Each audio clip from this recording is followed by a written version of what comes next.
498A అని అనవసరంగా unnecessary acts మీద రకరకాల కేసెస్ పెడుతూ ఉంటారు. 498A అనేది ఈ లేడీస్ కోసం తీసుకొచ్చిన సెక్షన్ అని అందరికీ తెలుసు. ఆ సెక్షన్ వల్ల హెరాస్మెంట్కి గురైన లేడీస్ చాలా మంది ఉన్నారు. 50% కేసులు అసలు ప్రీ మ్యారిటల్ అగ్రిమెంట్ ఉంటే కేసు పెట్టాలంటే కూడా వాళ్ళు ఆలోచిస్తారు. ఒక్కొక్కసారి ప్రాబ్లం చిన్నదైనా కానీ డివోర్స్ వరకు వెళ్తూ ఉంటారు. ఈ ప్రీ మ్యారిటల్ కౌన్సిలింగ్లో ఏంటంటే ఇద్దరు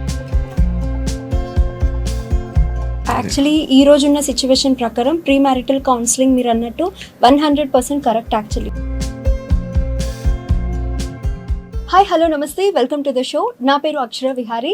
ఈరోజు మనతో పాటు స్టూడియోలో ప్రముఖ అడ్వకేట్ లోకేష్ రెడ్డి గారు ఉన్నారు. సార్తో మాట్లాడదాం. Hello sir. హలో అండి. 498A అని అనవసరంగా అన్నెసెసరీ యాక్ట్స్ మీద రకరకాల కేసెస్ పెడుతూ ఉంటారు. అంటే డౌరీ కేసు కానీ లేదా వేధింపుల కేసు కానీ ఇట్లాంటివి చాలా పెడుతూ ఉంటారు.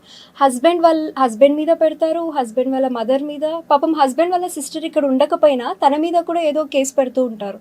అంటే ఇలాంటివి జరిగాయి యాక్చువల్లీ, అందుకే మాట్లాడుతున్నాం. సో ఇలాంటివి కాకుండా ఉండాలి అంటే పెళ్ళికి ముందు ఎలాంటి జాగ్రత్తలు తీసుకోవాలి అండ్ ఎలాంటి ప్రికాషన్స్ తీసుకుంటే ఫర్దర్గా ఫ్యూచర్లో ఇలాంటి కేసెస్ని మనం ఫేస్ చేయకుండా ఉంటాం. ఈ మెయిన్గా ఈ 498A అనేది ఈ లేడీస్ కోసం తీసుకొచ్చిన సెక్షన్ అని అందరికీ తెలుసు.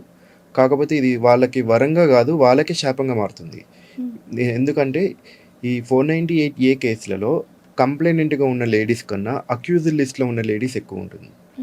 అంటే 498A వల్ల లాభం పొందుతున్న లేడీస్ కన్నా ఆ కేసులలో తప్పుడు కేసులలో ఇరుక్కొని కోర్టు చుట్టూ తిరుగుతున్న ఈ ఉమెన్ ఎక్కువ చాలా మంది ఉన్నారు. ఇప్పుడు కోడలు కేసు పెడితే అత్త మీద పెడుతుంది, ఆడపడుచు మీద పెడుతుంది, హస్బెండ్ వాళ్ళ సిస్టర్స్, ఇంకా ఎక్కడో యూఎస్లో, ఆస్ట్రేలియాలో, యూఎస్లో ఉన్న వాళ్ళ సిస్టర్స్ పేరు మీద కూడా కేసు ఫైల్ చేస్తూ ఉన్నారు ఈ మధ్య. సో ఇది నేను చెప్పేది ఏంటంటే ఈ అక్యూజ్డ్ లిస్ట్లో ఉన్న లేడీస్ ఎక్కువ ఉన్నారు. ఈ కంప్లైనెంట్గా ఉన్న లేడీస్ కన్నా అక్యూజ్డ్ లిస్ట్లో ఉన్న లేడీస్ ఎక్కువ ఉన్నారు. సో 498A వల్ల లాభం పొందుతున్న ఉమెన్ కన్నా దానివల్ల హెరాస్మెంట్, ఆ సెక్షన్ వల్ల హెరాస్మెంట్కి గురైన లేడీస్ చాలా మంది ఉన్నారు. అది కూడా ఫాల్స్ కేసులు పెడుతూ తప్పుడు కేసులలో కోర్టు చుట్టూ తిరిగి, మరి పెద్దవాళ్ళు అయితే వాళ్ళు షుగరు బీపీలు తెచ్చుకోవటం, మెంటల్ ఎగోనీతోటి హెల్త్ ప్రాబ్లమ్స్ తెచ్చుకోవటం ఇలాంటివి చూస్తూ ఉన్నాం జనరల్గా. ఒకప్పుడైతే ఈ సెక్షన్ చాలా సివియర్గా ఉండేది, కానీ ఇప్పుడైతే ప్రజెంట్ అయితే అరెస్ట్ లేదు దీనిలో. అయినా సరే వాళ్ళకి అవగాహన లేక చాలా టెన్షన్కి గురై వాళ్ళు చాలా బాధపడుతున్న విషయం అయితే మన అందరికీ తెలిసింది. యాక్చువల్లీ కేసు అంటే చాలు ఫ్యామిలీలో ఉన్న వాళ్ళందరూ కూడా చాలా సఫర్ అవుతారు. నేను చెప్పేది ఏంటంటే ఈ 498A ఆడవాళ్ళకి శాపంగా మారుతుంది, వరంగా కాదు. కంప్లైనెంట్స్ కన్నా ఈ 498Aలో బాధపడుతున్న లేడీసే చాలా ఎక్కువ మంది ఉన్నారు. అదేగాక ఇంకొకటి మీరు అడిగింది ఏంటంటే ఇలాంటి కేసెస్లలో ఇలాంటి తప్పుడు కేసులు పెట్టుకోకుండా ఉండాలంటే అసలు ఏం చేయాలి అని మీరు అడిగారు. ఇది చాలా మంచి క్వశ్చన్ అండి.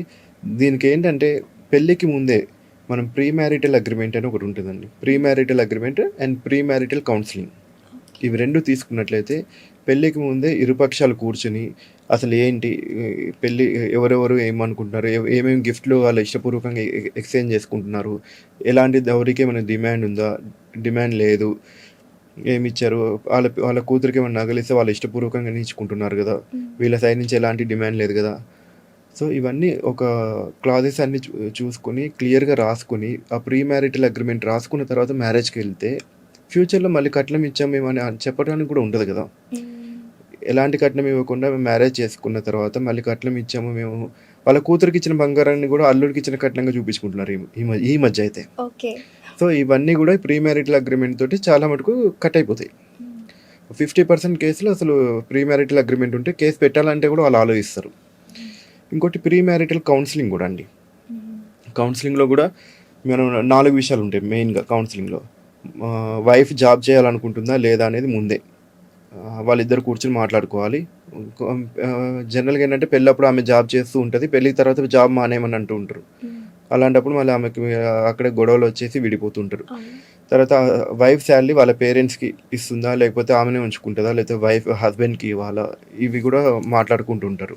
జనరల్గా ఏంటంటే మన కొడుకులు ఎట్లా సంపాదిస్తారో కూతురు సంపాదనలో కూడా వాళ్ళకి ఎంతో కొంత హక్కు అని కాదు, జనరల్ వీళ్ళకే వాళ్ళ పేరెంట్స్కి ఇవ్వాలన్న కోరిక ఉంటుంది. అవును, ఎందుకంటే అన్ని ఆ, ఇయర్స్ పెంచిన పేరెంట్స్ పెంచి పెద్ద చేసిన తర్వాత వాళ్ళు ఖచ్చితంగా ఇచ్చిన ఇవ్వాలి. చదువుతోటే వీళ్ళు ఇప్పుడు ఈ రోజు సో అది పెళ్లికి ముందే ప్రీ మ్యారిటల్ కౌన్సిలింగ్ లోనే మాట్లాడుకుంటే ఒక క్లారిటీ ఉంటుంది. ఈ క్లారిటీ లేకుండా పెళ్లి చేసుకున్న తర్వాత ఫ్యామిలీ వాళ్ళ పేరెంట్స్ కి ఎంతో కొంత ఖర్చులకి డబ్బులు ఇచ్చినప్పుడు హస్బెండ్ వాళ్ళ అత్త మామ కానీ హస్బెండ్ కానీ మళ్ళీ అబ్జెక్షన్ చెప్పడం, ఈ విషయాల్లో కూడా గొడవ అవుతుంటుంది.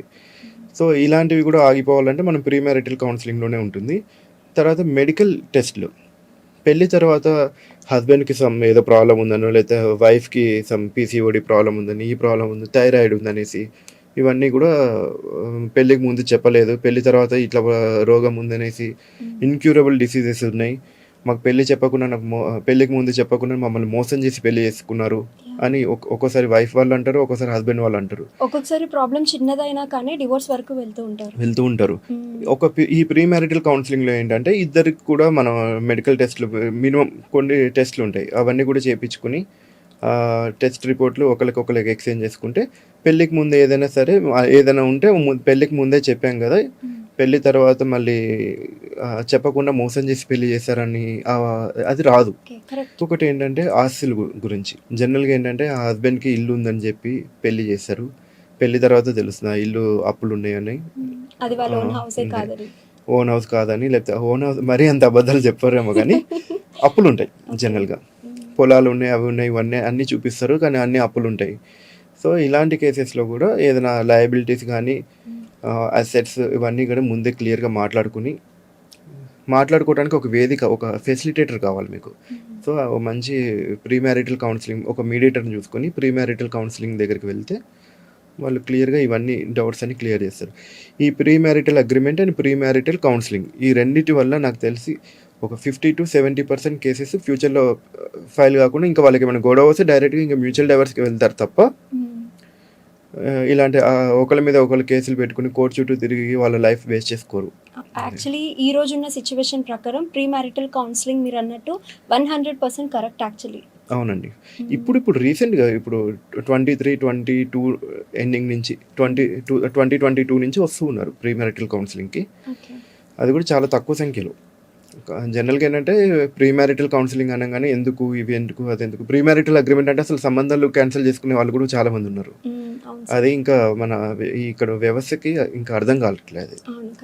సార్ నాకు ఏమనిపిస్తుంది అంటే ఇప్పుడు ఫారెన్లో ఒక కల్చర్ ఉంది, వాళ్ళకి లవర్స్కైనా మ్యారీడ్ కపుల్కైనా ఎలాంటి ప్రాబ్లం వచ్చినా ఒక్కో దానికి ఒక్కో కౌన్సిలర్ ఉంటారు, వాళ్ళ డివిజన్ సపరేట్. మన దగ్గర ఏదైనా ప్రాబ్లం వస్తే అంటే లవర్స్కి ప్రాబ్లం వస్తే మధ్యలో ఫ్రెండ్ని పెట్టుకుంటారు కానీ ఒక కౌన్సిలర్ దగ్గరికి వెళ్ళాలని అనుకోవడం కానీ, లేదా కపులే చూడండి ఒక కౌన్సిలర్ దగ్గరికి వెళ్ళాలి అని అనుకోరు, కౌన్సిలింగ్ తీసుకోవాలి, అరే మా రిలేషన్షిప్ కాపాడుకోవడానికి కౌన్సిలింగ్ ఈజ్ ఇంపార్టెంట్ అని అవేర్నెస్ లేదు ఇంకా మన దగ్గర పీపుల్కి, అవగాహన లేకనే చాలా మటుకు అసలు వాళ్ళు కూర్చుని మాట్లాడుకుంటే సెటిల్ అయ్యే చిన్న ఈగోస్ ద్వారా వాళ్ళు కూర్చుని మాట్లాడితే సెటిల్ అయ్యే విషయాలు కూడా పక్కన పడేసి కొన్ని సంవత్సరాల కొద్దీ కోర్టుల చుట్టూ తిరుగుతూ ఉన్నారు. ఇలాంటి కేసెస్ చాలా ఉన్నాయండి. Even boy friend girl friends కూడా కేసులు పెట్టుకుంటున్నారు. ఈ మధ్య కొత్తగా అమ్మాయిల మీద కేసులు ఎక్కువ అవుతున్నాయండి. చీట్ చేస్తుంది బాయ్ ఫ్రెండ్గా ఉండి నా దగ్గర డబ్బులు పెట్టుకుని ఒకటే అడుగుతున్నారు. ఇప్పుడు అమ్మాయిని సెక్సువల్గా వాడుకుని తర్వాత కోర్టులో అది పెళ్లి చేసుకుంటా అని చెప్పి ప్రామిస్ చేసి కొన్ని రోజుల తర్వాత పెళ్లి చేసుకోకుండా ఉంటే అమ్మాయి 420 కేసు లేదా 376 కేసు పెట్టచ్చు కదా, మరి అబ్బాయికి ఎందుకు లేదో హక్కు? అమ్మాయి కూడా నాతో ఎమోషనల్గా ఫైనాన్షియల్గా నాతో ఉండి కొన్ని రోజులు నన్ను ఎమోషనల్గా ఫైనాన్షియల్గా వాడుకుని ఇప్పుడు వెళ్ళిపోతే నేను ఎందుకు కేసు పెట్టకూడదు? ఇట్లా వచ్చే కేసులు కూడా చాలా ఉంటున్నాయండి. సో చాలా థ్యాంక్ యూ సార్, చాలా విషయాల గురించి చెప్పారు. అండ్ ఇందులో కూడా ఇన్ని రకాల కేసులు ఉంటాయని కూడా నాకైతే ఇప్పుడే తెలిసింది. So thank you so much. Okay.